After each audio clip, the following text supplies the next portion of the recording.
Pero yung mga iba ay natuwa at 2 verses lang ang binasa ngayong habang nakatayo na po. So nakabawi kasi kanina ay isang buong chapter. Kaya pero mga kapatid, madami tayong mga verses na titingnan. Kaya sinasabi ko po na ang inyong Bible ay inyong buksan at maging ready. Pero bago po tayo magpatuloy, tayo po ay manalangin. Aming Ama, salamat po muli sa pagkakataong ito na makapag-aral ng inyong salita na siyang sentro po ng aming pagsamba sa inyo. Ama, alam po namin na kung wala ang inyong pagsama, kung wala ang paggabay ng banal na Espiritu, ay hindi po namin to mauunawaan at hindi po namin kayang ipaliwanag, Panginoon.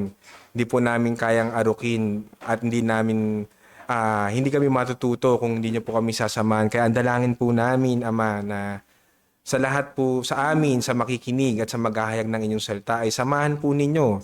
Patuloy kaming pakalinisin, Ama, sa anumang mga aming pagkakasala upang ang inyong walang maging balakid sa pakikinig ng inyong salita. At nawa, Ama, kayo ang siyang manguna sa amin.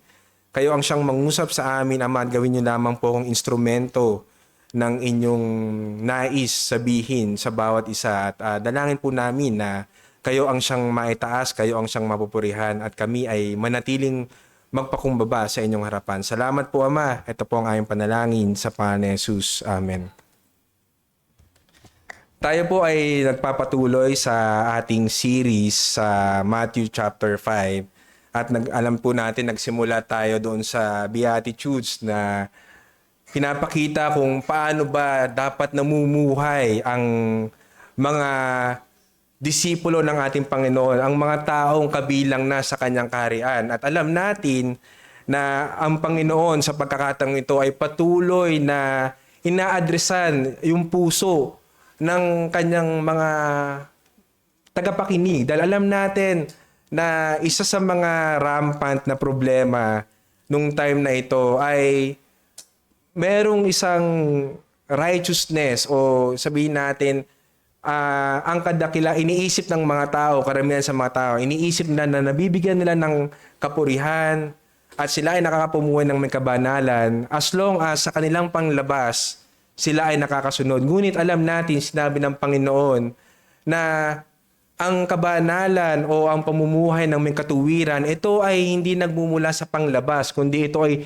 nagmumula sa puso ng tao. Kaya nga, nung mga nakaraan, sinabi natin, tinuro ng Panginoon sa atin na hindi lamang yung pagpatay ang siyang pagkakasala laban sa Panginoon, yung physical na pagpatay, kundi kung ikaw ay nagalit ng walang katuwiran o walang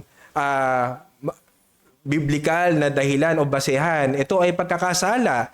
At nung bago ito sa bersikulo na ating binasa ng presider natin ay sinabi natin na yung pagtingin ng may malaswa sa isang babae na hindi mo asawa, ito ay adultery na. No? Hindi kailangan na ikaw ay mag-commit ng physical adultery, pero kung sa puso mo pa lang, sa pagtingin mo pa lang, naroroon na yung pagnanasa na hindi nararapat, ay nag-commit na rin ng adultery. At dito, makikita rin natin na ang ating Panginoon patuloy niyang ina-addressan yung puso. So, alam natin na yung isang cause ng adultery ay yung pagtingin ng malaswa, pero may isa pa pong cause. At ito po yung pag-uusapan natin ngayon, yung tungkol sa paghihiwalay. So pinamagatan ko po itong the sinful separation dahil meron pong paghihiwalay na makasalanan, merong paghihiwalay na hindi biblikal. Alam niyo po, itong buwan lang na ito, most recently lang po, ang ating gobyerno ay muling pinag-usapan yung usapin tungkol sa divorce. So isinusulong po ng human rights na po na yung divorce ay talagang kinakailangan na sa ating bansa upang yung mga tao daw, yung mga mag-asawa na tila baga na trap sa abusive na relationship o sabihin natin sa isang pagsasama na hindi maganda o hindi na nila mahal ng isa't isa, ay sila ay mabigyan ng pagkakataong muli, no, na maging malaya at maging masaya. Ngunit maraming sabihin nating pag-uusap tungkol dito, at alam niyo po ba, isang trivia lang po, sa akin po pag-aaral, nalaman ko na ang Pilipinas lang at yung Vatican, yung Rome, ang bansa na walang absolute divorce. No po? So, yun po ay biyaya pa rin ng Diyos sa atin kasi sa Pilipinas lang, lahat, the rest of the other countries, meron pong absolute divorce. Sa atin, wala tayong absolute divorce. Ang meron tayo ay annulment o legal separation. Pero sa dalawang ito, yung legal separation ay hindi pa rin ito nadidissolve ang marriage. Yung annulment naman, kaya ito nadidissolve ang marriage kasi bago ka pa ikasal, meron nang nangyari na dapat pala hindi mo nakakinasal. Kunwari, ikaw ay menor de edad o ikaw ay meron palang kapansanan. Pero ang point po, hindi tayo narito para pag-usapan itong kung ano sinasabi ng mundo o ng ating gobyerno tungkol sa pag-iwalay. Naririto po tayo kung ano ba ang sinasabi ng ating Panginoong Jesucristo tungkol sa topic na ito. Kasi po ito ay napakahalaga. Kaya yun po yung dapat nating tanungin ngayon kasi ang salita ng Diyos, especially kung si Jesucristo ang nagsasalita, ito po ay it's not up for debate, it's not up for discussion. Ito ang totoong sinasabi ng Satanis. Ito yung kailangan nating sundin. So ang mensahe ko po ngayon sa hapon na ito ay believers are called to abide in God's design for marriage by rejecting sinful separation o yung unbiblical divorce. So ang mga mananampalataya ay tinawag na sumunod sa plano ng Diyos sa kasal sa pamamagitan ng pagtanggi sa makasalanang paghihiwalay. No po? At dito meron lamang tayong dalawang punto. Ang ating pong Jesucristo sa pagkakataong ito, siya ay nagko-correct at nagbababala. Una, kinokorek niya yung maling katuruan tungkol sa paghihiwalay. Sinabi po dito sa ating teksto, babasahin ko po sa Tagalog, sinabi rin naman, sino mang makipaghiwalay sa kanyang asawang babae, dapat niyang bigyan ito ng kasulatan ng paghihiwalay. Ngunit sinasabi ko sa inyo na ang bawat nakikipaghiwalay sa kanyang asawang babae, maliban sa pakikiapid, ay nagtutulak sa kanya sa pakikiapid. At ang sino mang mag-asawa sa babaeng hiniwalayan ay nagkakasala sa Pangulo niya. So dito po sa tagpong ito, sinasabi ng ating Panginoon, ito yung itinuro sa inyo. Itinuro sa inyo na as long as bigyan nyo ng certificate of divorce ang inyong asawa, yan ay walang problema sa harapan ng Diyos. Yan ay maaari. Yan ay pwede. Hindi ka nagkakasala dyan. Pero, sa totoo lang, itong mga nagtuturo nito, itong mga Pariseo na nagtuturo ito, minis-apply nila o minis-interpret nila yung salita ng Diyos na matatagpuan sa Deuteronomy chapter 24 verse 1 to 4. Sasabihin ko, babasahin ko po sa English yung Deuteronomy 24 1 to 4. Ito po ang sinabi. If a man marries a woman who becomes displeasing to him because he finds something indecent about her, and he writes her a certificate of divorce, gives it to her and sends her from his house, and if after she leaves his house, she becomes the wife of another man, and her second husband dislikes her and writes her a certificate of divorce, gives it to her and sends her from his house, or if he dies, then her first husband who divorced her is not allowed to marry her again after she has been defiled. That would be detestable in the eyes of the Lord. Do not bring sin upon the land of the Lord your God is giving you as an inheritance. So ito yung kinuquote ng mga Pariseo na sinasabi dito, sinabi ni Moses na pwede kong i-divorce as long as bigyan mo siya ng certificate, no? Pero ang problema po dito, hindi yung law of God. Kasi alam natin, the law of God is perfect. Ang problema dito, yung puso nila, yung interpretasyon, paano nila sinabi to? Kasi, ang iniisip nila, ito ay isang utos mula sa Diyos na hiwalayan nila ang kanilang mga asawa at magbigay sila ng kasulatan sa paghihiwalay. Pero kung makikita po natin na kaya ito sinulat ni Moses, no po, ay upang i-regulate at i-restrain na o pigilan yung existing na paghihiwalay na nangyayari na may kasamaan.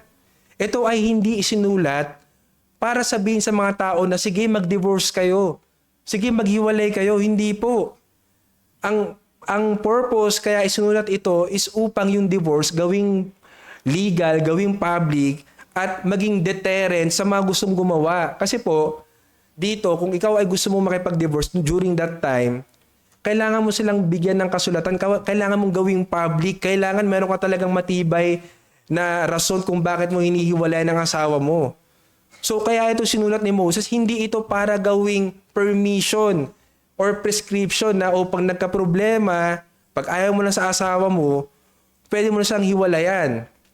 At alam nyo po, nabanggit ko kanina na meron dapat specific reason, which is in this case, sinabi sa text natin adultery. Pero ang isa pang gross misinterpretation ng mga Pariseo dito ay yung sa salitang indecent, no po? Kasi po, maraming debate, sila ay maraming diskusyon. Ano bang ibig sabihin na if a man marries a woman who becomes displeasing to him because he finds something indecent? No po, Deuteronomy 24:1, indecent about her. So ano ba ibig sabihin ng indecent dito? So, merong dalawang grupo, may dalawang rabbi, si Shimei, saka si Hillel, si Shammai, Shammai at si Hillel, sila ay may magkaibang interpretasyon. Si Shammai, ininterpret niya yung indecent as something specific to sexual immorality. So sinasabi ng school of Shammai na ang indecent dito, maaari mong hiwalay asawa mo kung merong sexual immorality na nangyari o unchastity. Pero yung school of Hillel, no, in-expand niya o in-interpret niya broadly, no, yung itong indecency.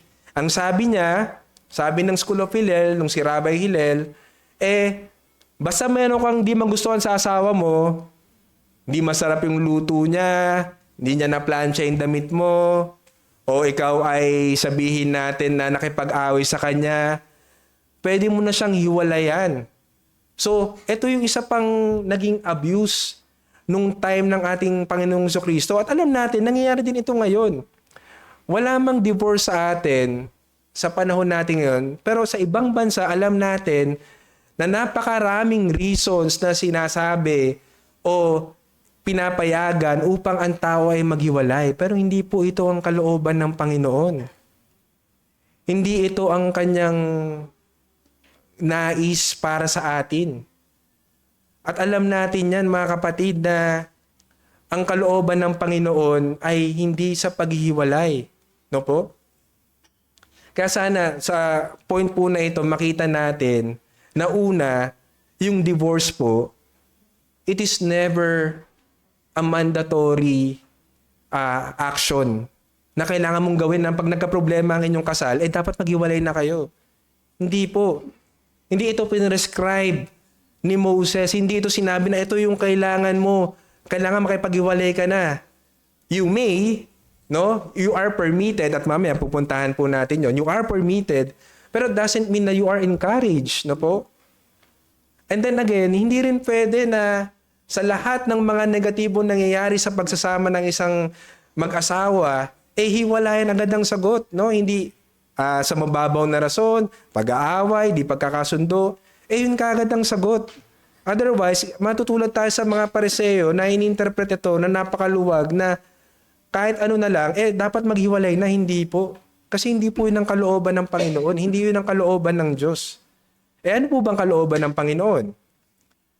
Samahan po niyo ako sa Matthew chapter 19. So, makipagbukas po kayo sa akin sa Matthew chapter 19. Ito po ang sinasabi, verses 4 to 9.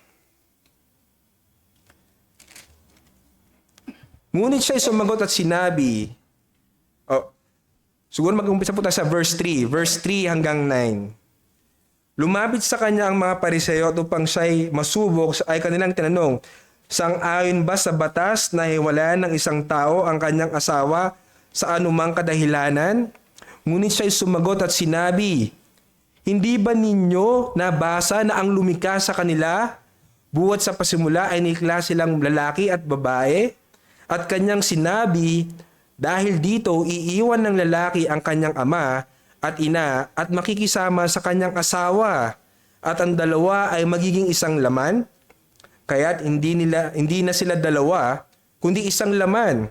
Ang pinagsama nga ng Diyos ay huwag papaghiwalayin ng tao. Sinabi nila sa kanya, kung gayon, bakit ipinag-utos ni Moses sa amin na magbigay ng kasulatan ng paghiwalayan ang babae? Sinabi niya sa kanila, dahil sa katigasan ng inyong puso ay ipinahintulot sa inyo ni Moses na inyong hiwalayan ang inyong mga asawang babae. Ngunit buhat sa pasimula ay hindi gayon. At sinasabi ko sa inyo, sino mang ihiwalay ang kanyang asawang babae, maliban sa pakikapid, ang dahilan at mag-asawa ng iba, ay nagkakasala ng pangalo niya, at ang mga asawa sa babaeng iniwalay ay nagkakasala ng pangungulo niya. So nakita po ninyo mga kapatid, na ang kalooban ng Panginoon una ay hindi paghihiwalay.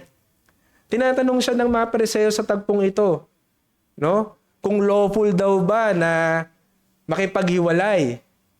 Sinagot ng Panginoon. Anong sinagot niya? Bumalik po siya sa design ng marriage ng Diyos. No, sinabi na una, bumalik siya sa creation na ang kinreate ay babae at lalaki. And then, pag sila ay kinasal, they will become one flesh. Sila ay maging iisang laman. At sinabi doon, therefore, what God has joined together, let no one separate.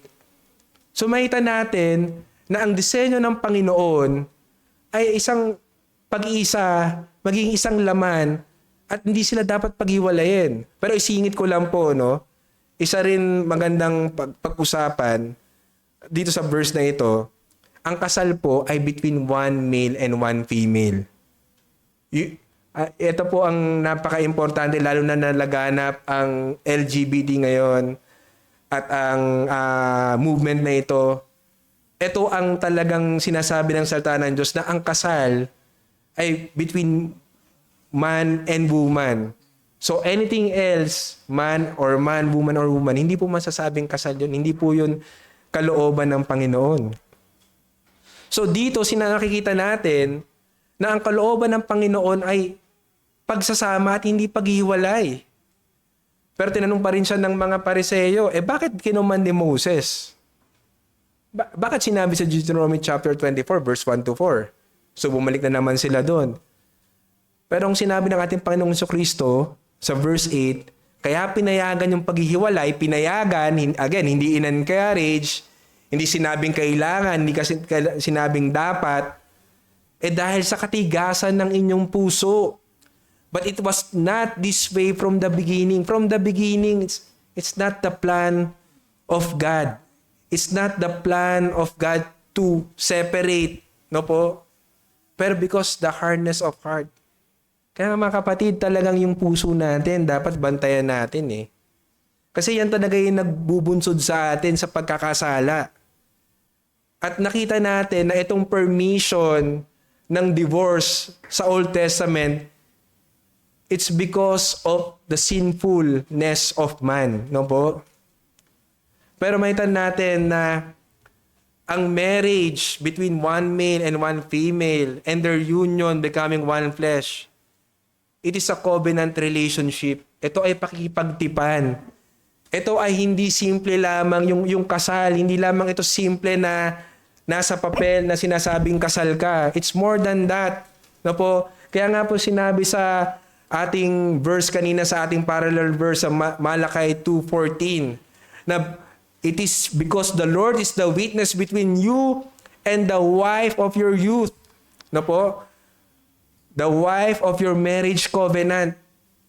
So mga kapatid, dito makikita natin na ang Panginoon ang siyang witness. Kaya hindi natin dapat binabaliwala yung marriage, yung sanctity ng marriage. Hindi natin dapat ito ipinagsasangtabi. At sinabi pa ng Malakay 2:16, for I hate divorce. God hates divorce, mga kapatid. Whether we like it or not, God hates divorce. Again, maaari tayo mag-isip ng parang ng mga taga-Pariseo, bakit nga pinermit?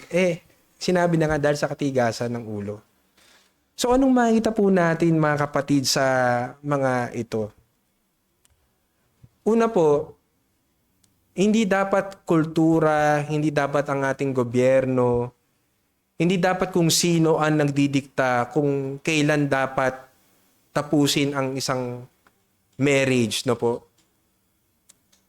Dapat makita natin na ang Diyos ang siyang may final say kung ano ang dapat na ginagawa. Na tayo ay hinahamon niya, na i-uphold natin, at tayo ay mag-abide sa design ng marriage, which is covenant faithfulness, which is permanency, no po? Hindi paghihiwalay. Alam niyo po, sa totoo lang, napaka-rampant na ngayon sa ating mundo na yung paghihiwalay ay tinitreat casually na lang. Na alam niyo po yon, kaya nga siguro wag na mong loobin ng Diyos na talagang matuloy itong divorce sa ating bansa. Kasi ang mangyayari po ay lalong magiging matindi ang pagkamakasalan ng tao dahil ang gagawin nila, sige magpakasal tayo, madali naman maghiwalay eh. No po? So, subukan muna natin. Let's test the waters. Di ba ngayon, kaya nga ang dami nagli-live-in kasi sinusubukan muna kung sila ay magkakasundo, kung sila ay magiging compatible. Pero hindi po mga kapatid. Hindi yun ang design sa atin ng Panginoon. Ang design sa atin ng Panginoon, pag tayo ay ikinasal, tayo ay magiging isang laman na at tayo ay nanumpa sa harap ng Diyos. Sabi, for better, na po, or worse, for richer or poorer, in sickness or health. Alam niyo ba natin sinasabi yon? Kasi ibig sabihin, yung kasal, hindi ito nakadepende sa kung anong sitwasyon mo. Hindi ito nakadepende sa kung anong nararamdaman mo. No? Hindi ito nakadepende sa kung anong iniisip mo. Nakadepende ito kung sa anong sinasabi ng salita ng Diyos. Ganun ka-importante yung kasal. Hindi dapat yung ating mga sariling pag-iisip lamang ang manaig dito, kundi kung ano yung kalooban ng Diyos para sa atin, mga kapatid. Kasi sana makita po natin yon na hindi basta-basta itong kasal. Ito ay dapat nating pinoprotektahan. Ito ay dapat nating ginagalang. At kung tayo man ay nagkakaproblema sa ating buhay may asawa, ay bumalik tayo sa Panginoon. Bumalik tayo sa gospel. Bumalik tayo sa perfect model, which is Christ. Si Christ yung groom ng kanyang church at yung church yung kanyang bride. At minamahal niya yung kanyang church. At sabi niya sa Ephesians chapter 5, di ba? Na give her his life for her. Ang ginagawa niya, he sanctifies her, no? So, yun yung dapat tayong mga asawa. Ano yung dapat ginagawa natin sa ating mga asawang babae o kung sa ating mga spouses? No? And take note mga kapatid, naalala ko lang, we should never, well, at least in my own personal conviction, we should never call our spouses partners. No? Ito, nabasa ko to sa aking pag-aaral na hindi natin sila partner lang. Hindi natin sila parang business partner na pag pangit ng relationship, ayawan na. Hindi po. They are our wife, our husband, no? So, again, dapat i-challenge natin yung mga katuruan ngayon na kahit ano na lang, maghiwalay na. Hindi po. Let's uphold the biblical standard for marriage. Be faithful to our spouses. Avoid trivial o mababang dahilan na paghihiwalay. Of course, alam natin na meron namang provision ng ating Panginoon na physically you must separate if your life is in danger. Ibang usapan po yun. Alam niyo po, dito sa topic natin, maraming pwedeng maging tanong At hindi po natin ma-cover lahat. Pero siguro may nag-iisip, paano kung yung asawa ko ay lagi akong binubugbog o sinasaktan yung mga anak ko? So case-to-case basis po, pero ang pastoral advice po doon ay kung talagang ang buhay mo o ang buhay ng mga anak mo ay in danger, you need to separate. Pero nonetheless, no po, hindi ibig sabihin kailangan mag-separate sa ibang rason. In fact, kanya sabihin natin, di ba po, sinabi naman dito na permit if it's in the grounds of adultery. Alam nyo po, sa Bible, ang permission is in the grounds of adultery and yung willful na desertion. No? So sinabi sa 1 Corinthians na kung yung asawa mo na unbeliever ay gusto kang iwanan, hiwalayan, let him be. Let her be. No po? Pero ang point po natin sa ating pinag-aralan, hindi ka naman punupuwersang hiwalayan. Hindi naman sinasabi, hiwalayan mo na agad. No po? Nakuha niyo po yun. Kunwari po ang inyong asawa ay nagkaroon ng pagkakasalang pangalo niya. Hindi pinaprescribe ng Bible na hiwalayan mo na yan agad. Hindi po yun. Ang sinasabi dito, permitted ka, pero hindi ka commanded. Dahil bakit? Mayroon pong restoration may grace, may forgiveness. Kayang ayusin ng Panginoon. No po? So, hindi nangangulugan na kailangan hiwalayan agad.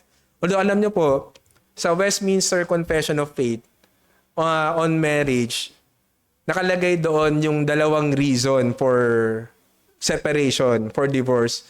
Pero alam niyo po ba sa 1689 London Baptist Confession of Faith, wala po So sa atin po, sa ating Confession of Faith, hindi nga po nakalagay yung divorce Tinanggal nila na po.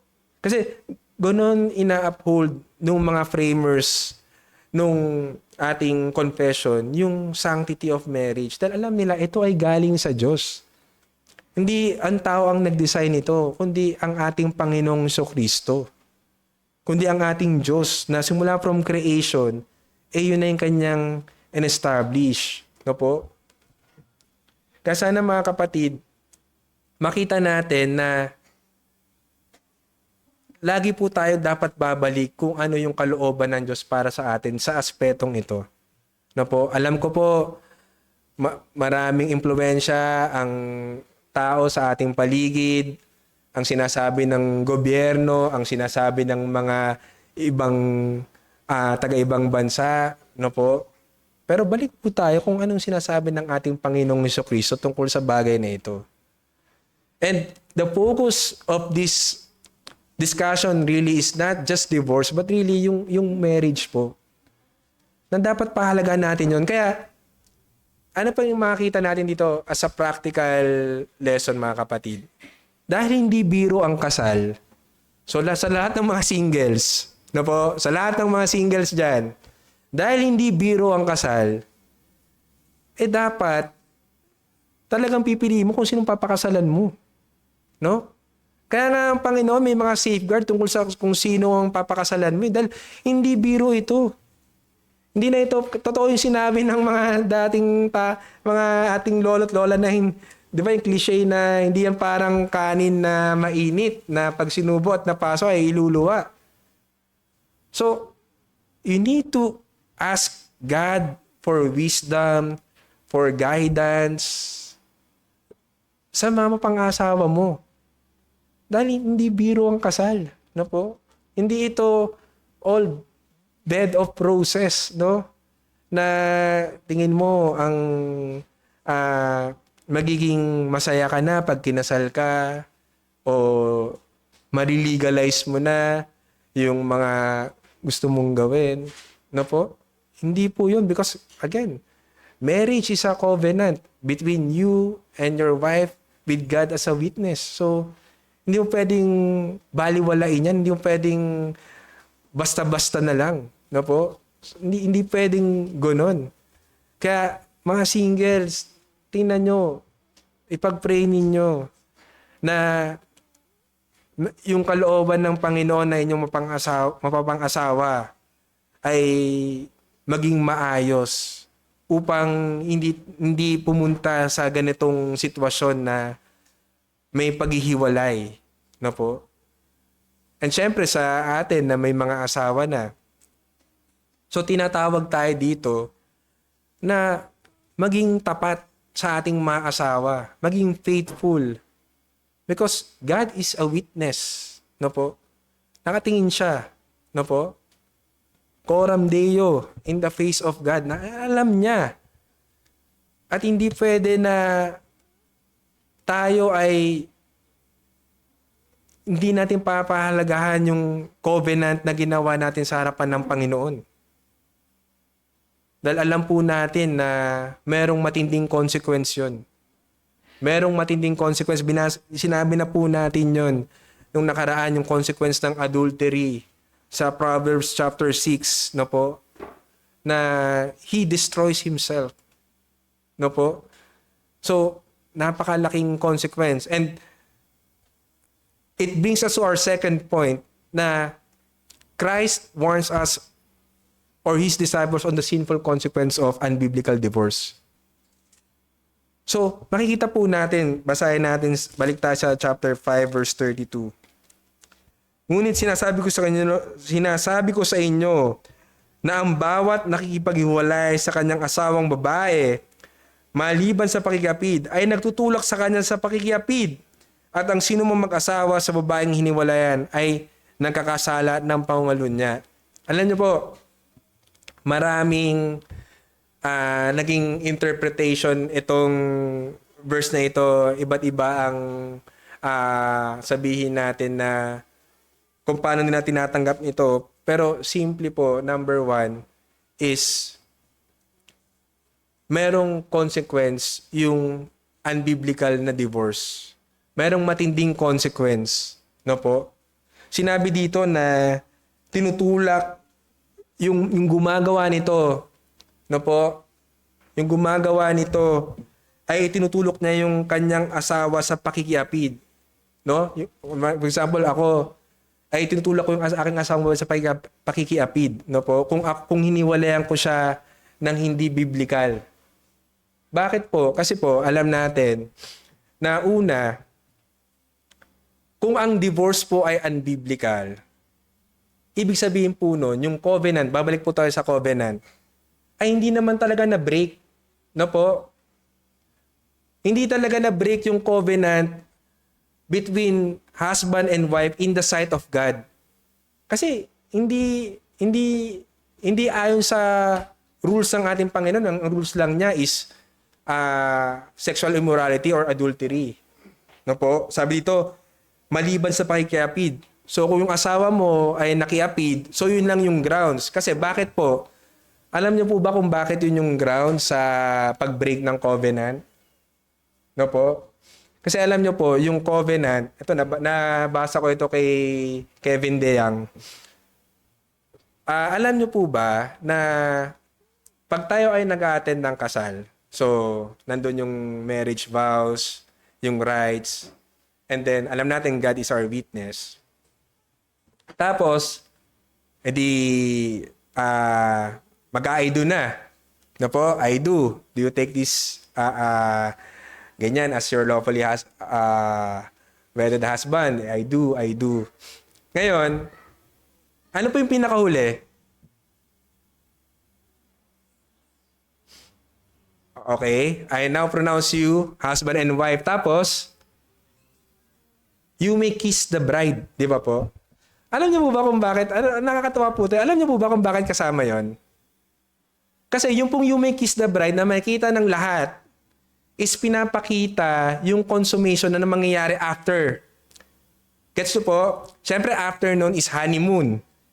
Eh, hindi naman pwedeng ipakita sa atin yung honeymoon, no po? Although, sabi ni Kevin DeYoung, meron daw dating practice na yung best man, he makes sure na magko-consummate yung marriage. So, ang ibig pong sabihin is, yung covenant is nasiseal, nararatify pag ginawa na yung act of sexual intimacy. No po? So, yun doon na nagiging one flesh. Ngayon, pag nag-adultery ka, so parang yung sexual intimacy na para sa inyo lang mag-asawa, ginawa mo sa iba, so, in a way, sinevere mo yung covenant. Sinira mo yung covenant. Kumbaga sa marriage certificate, doon ka pumirma sa marriage certificate ng hindi mo asawa. No po? Nakuha niyo po yun. Kasi kumbaga, yung act of sexual intimacy, yun yung act ng pagperme. Kumbaga ngayon, pumirma ka sa iba. Pag ginawa mo na yung ano, hindi na. So kung pumirma ka na sa iba, yung previous covenant mo nasira. No po? Kaya yun lang yung grounds for biblical divorce. But then again, it's not prescribed, it's not mandatory, it's not commanded. Pero yun po. So ganun kahalaga yung covenant. Ganun kahalaga yung faithfulness. Pero dito, kung hindi naman yung naging rason, pero dahil hindi mo na siya mahal, di ka na masaya, may nagustuhan ka ng iba, ang gusto na makipag-iwalay sa'yo, o ito na yung divorce, sa harapan ng Diyos, hindi na-dissolve yung covenant. And then ngayon, itinutulak mo na yung asawa mo sa pangangalo niya. And take note, ikaw ang nagtulak ha. Yun yung mas tinding consequence nun eh. Ikaw yung nagtulak. Una, nagkasala ka, tinulak mo yung asawa mo sa pangangalo niya.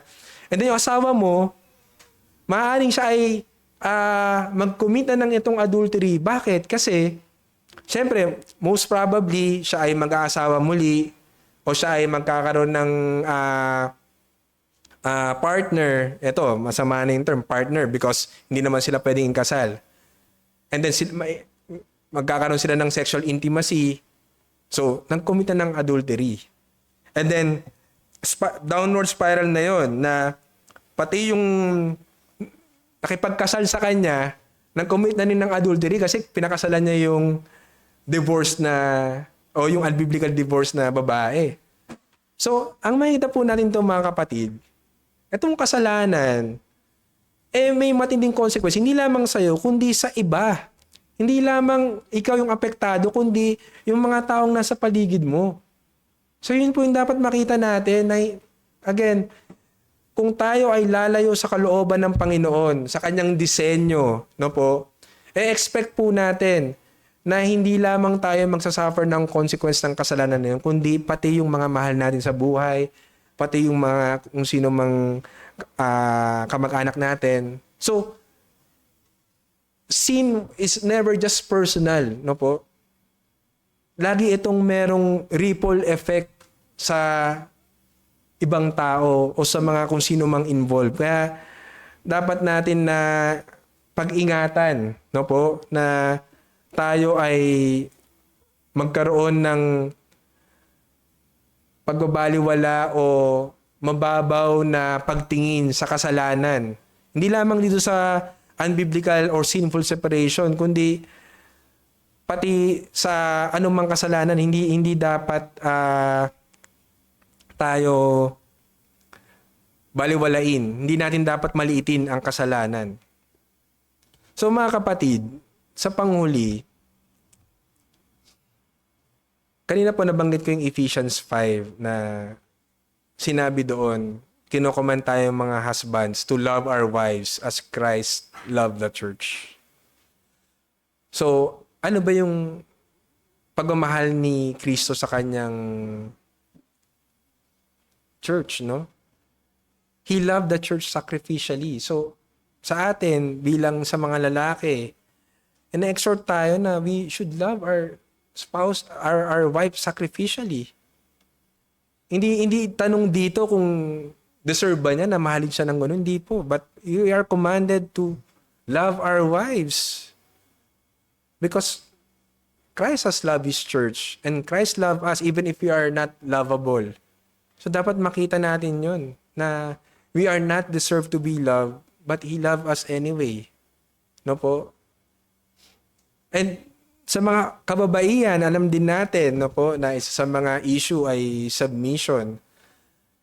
Ang isang hamon sa mga kababaihan na asawa ay hindi ang tanong na ano ba ang makukuha ko sa asawa ko, ano ba ang silbi ng asawa ko. Pero dapat po na maging challenge sa ating mga asawang babae, paano ko ba mahalin ang asawa ko faithfully? Na ito ang binigay sa akin ng Panginoon. Paano ako magiging isang faithful na spouse? No po? Paano ako magiging tapat Hindi lamang sa aking asawa, kundi unang-una sa Panginoon. So, kung sino man po ay nag-i-struggle, again, sa marriage, o kahit ano pang sa isang pagsasama, dapat po laging bumalik kay Kristo Jesus. Lagi po tayong bumalik sa ating Panginoong Kristo. Siya ang model natin dito sa pag-aasawa, sa pagsasama, no po, sa pagpapakasal, no po, na ang ating Panginoong Kristo, sinabi ko nga po, kahit hindi tayo kaibig-ibig, tayo ay kanyang inibig, kahit tayo lugmok sa kasalanan, tayo kanyang inabot, tayo kanyang pinatawad, no po, at tayo ay kanyang sinasanctify, tayo ay hindi niya pinapabayaan, no po. So, nawa ay yun po ang isa puso natin na huwag tayo magsawa tumingin sa ating Panginoong Kristo. Hindi po magiging perfect ang ating marriage. Hindi po magiging perfect ang pagsasama dahil sa sin. Alam po natin yan. Pero hindi nangangahulugan na wala tayong pag-asa. Hindi nangangahulugan na kailangan maghiwalay. Hindi nangangahulugan na kailangang sundin natin yung ating mga sariling pakiramdam, kundi balik po tayo sa ebanghelyo ng ating Panginoon. Balik tayo sa ginawa ni Jesucristo sa krus ng Kalbaryo. Balik tayo sa disenyo ng Panginoon sa pagpapakasal. Balik tayo sa salita ng Diyos. At sana makita natin na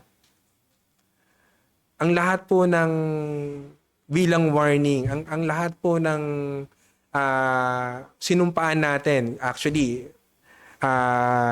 parang preview ito sa next na preaching about dito kasi ang next is oaths, no? Lahat po ng sinumpaan natin sa harapan ng Panginoon, kung yun po ay hindi natin paninindigan, ika nga, tayo po ay mananagot sa Diyos, no po? Kaya, nawa nakita po natin na mabuti ang Panginoon at itinuturo sa atin ito at lalo nating i-strive na maging maayos sa harapan ng ating Diyos sa pamamagitan po ng pagtingin sa ebanghelyo ng ating Panginoong Kristo. Tayo po ay manalangin. Ama, salamat po sa pagkakataong ito, Panginoon. Tunay nga po, Lord, na napakarami po naming pagkukulang, pagkakasala sa inyo, Panginoon. As we study your word, Panginoon, nakita namin, Lord, na for most of the time, Lord, ay hindi kami bumabalik sa inyong kalooban, Panginoon, kundi yung sarili naming kalooban ang siyang nananaig, kaya nagkakaroon po ng mga problema at nagkakaroon ng mga hindi magandang bunga. Pero salamat po dahil sa inyong biyaya, Lord, sa inyong kahabagan sa amin sa pamamagitan ng Panginoon Kristo ay meron kaming pag-asa. Nawa, Panginoon, ay lagi niyo pong ingatan, Panginoon, ang pagsasama ng bawat isa, Panginoon. Makita namin, Lord, na ito ay isang banal na pag-iisa na hindi dapat baliwalain, hindi dapat paghiwalayin kung wala namang biblical na rason, at hindi dapat pabayaan, Panginoon, kundi tulungan kami, Panginoon, na lalo naming ilapit sa inyo ang aming mga pagsasama upang kami ay patatagin at lalo nyong pagbuklurin, Panginoon. Salamat po at nawa sa mga nagnanais pa na mag-asawa, Panginoon, ay bigyan nyo sila, Panginoon, ng isang makakatuwang sa buhay, Panginoon, ng isang magiging kabiyak na mula po sa inyo, Panginoon. At nawa ay hindi ito maging disgrace sa inyo, kundi ito ay magbigay ng kapurihan sa inyo, Ama. Salamat po sa mga katotohanan ninyo, Panginoon. Nawa, turuan niyo po ang mga puso namin na mag-abide sa inyo at sumunod sa inyo. Ito po ang aming panalangin sa pangalan ni Jesus. Amen.